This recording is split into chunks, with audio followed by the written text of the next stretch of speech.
Boyle and I'm quitting alcohol. So the new restrictions came in today and it was as predicted. It was fuck all. So now what we're allowed to do here in the great state of Victoria, well, Melbourne really, the regional centres are allowed to do whatever the fuck they want. But Melbourne City and the surrounding suburbs are still in pretty much lockdown. So the overlords have lifted the curfew. There's no curfew anymore. You're allowed to go out as long as you want, but you've still got to stay within 5 kilometres of your house. They should just put ankle tags on everyone, or just microchip the population. That will be an easy way to track them. Masks are still mandatory. They will never be lifted. What else? Restaurants and everything are still closed for another 3 weeks. These new restrictions, which are pretty much full-blown fucking restrictions, last another 3 weeks.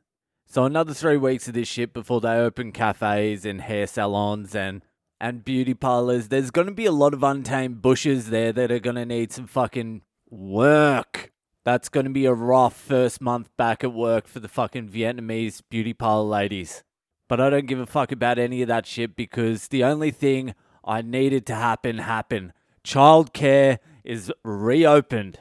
From tomorrow, the kid is back at fucking childcare 5 days a week. If it was open 7 days a week, he would be there 7 days a fucking week. That has been 2 full fucking months of me, a 4-year-old kid, and a pregnant lady in a house together. And I've learned a lot about parenting and fatherhood over the last couple of months. What I learned was we need to start rebuilding fucking communities. A kid is not meant to be just raised by his mum and dad. You don't learn enough. You need a fucking variety of different people. You need fucking 50, 60 different people. A mum and a dad and a kid together. They should not be an island unto themselves. We need to rebuild the communities. Find like-minded people. Find people in similar circumstances as you and just fucking start building. Because this shit's only going to get worse. It's not going to get better. And you're going to need fucking like 10, 15, 20, 25 people around you. You can't be stuck with no fucking backup. You need friends. You need family around. You need people to lean on. And that's not just for the raising of a child, although that is the most important thing you need communities for. That's for everyone. You need some fucking backup. You can't just be yourself anymore. You can't just be a fucking injured deer out there trying to fucking struggle by anymore. You're going to get picked off. We need to go back to sharing and giving and helping each other out. I know this sounds disgusting, but it's the only way forward. This greed shit, this competitive shit, this fucking envy of your neighbor shit, fuck that. Those days are over. We all need to start clawing our way back from this fucking virtual world we've been living in and start living back in the real fucking world.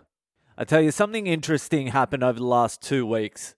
By sheer necessity, by sheer circumstance, we started becoming friendly with our neighbours in this apartment block we live in. And the neighbours next door have always been nice, like stop for a chat, say hello, nice.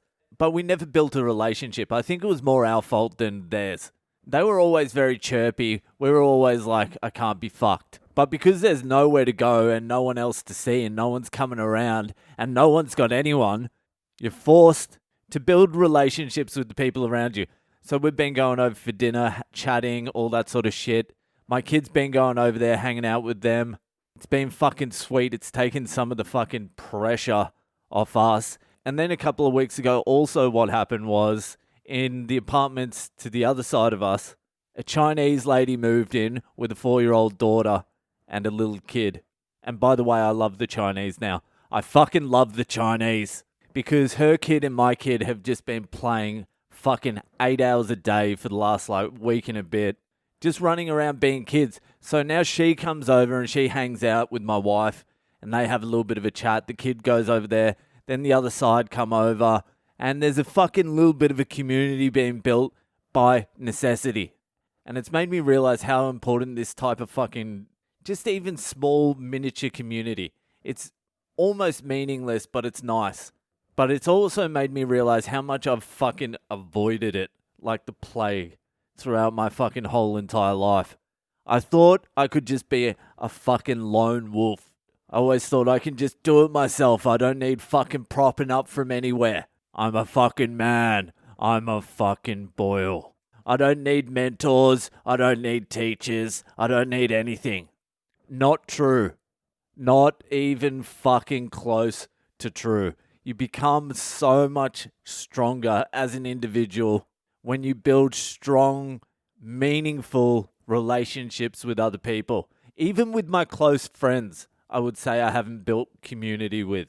I'm going to try harder from now on to do it. I probably won't, but the way I'm feeling now, I'm feeling like I might. But I feel like I'm going to become a more open person now. I need other people. If that is what this lockdown has taught me, it's been worth it. I need other people. I miss my friends. I miss my family. I miss fucking comedians. I miss the shit comedians. I miss the comedians I hate. It feels like going through this has atomized the whole community, but there seems like there could be a little bit of an opening there. If we all take it, it might galvanize us and bring us a little bit closer. But I'm definitely not making friends with the bitch upstairs who wakes up at 4:30 every morning and starts fucking doing kettlebell swings and drops it on the fucking floor, wakes my kid up by 6:30. The kid's fucking yelling at me, Dada, make me something to eat. Aside from her, it could galvanize the community.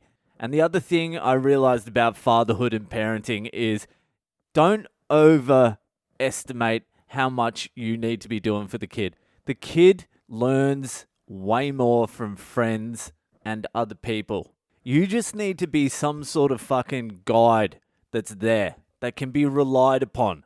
You don't need to be fucking 24-hour Mr. Entertainment guy. Let them run out in the fucking field, in the street, do something. Let them get hurt. Let them play with other kids. They need to be around other kids. Smaller ones, older ones. That's where they learn. Be available for them, obviously. You need to be there for them, but you don't need to be their best friend. You don't need to fret on every single thing you do. As long as you're not being a complete fuck up, you're doing a good job. Alright? And stop worrying about what other kids are doing. Who gives a fuck what the other little kids are doing? They're all little cunts. Let them be little cunts. Alright, that's enough inspiration from Boyle. I hope I get a real fucking juicy hypothetical tomorrow, like a real incestual bestiality one, just to cleanse my palate from tonight. I'm not usually this fucking, sappy. Anyway, that's it from me tonight. If you're enjoying the podcast, share it around with your friends. Add me on social media and I'll see you the fuck later.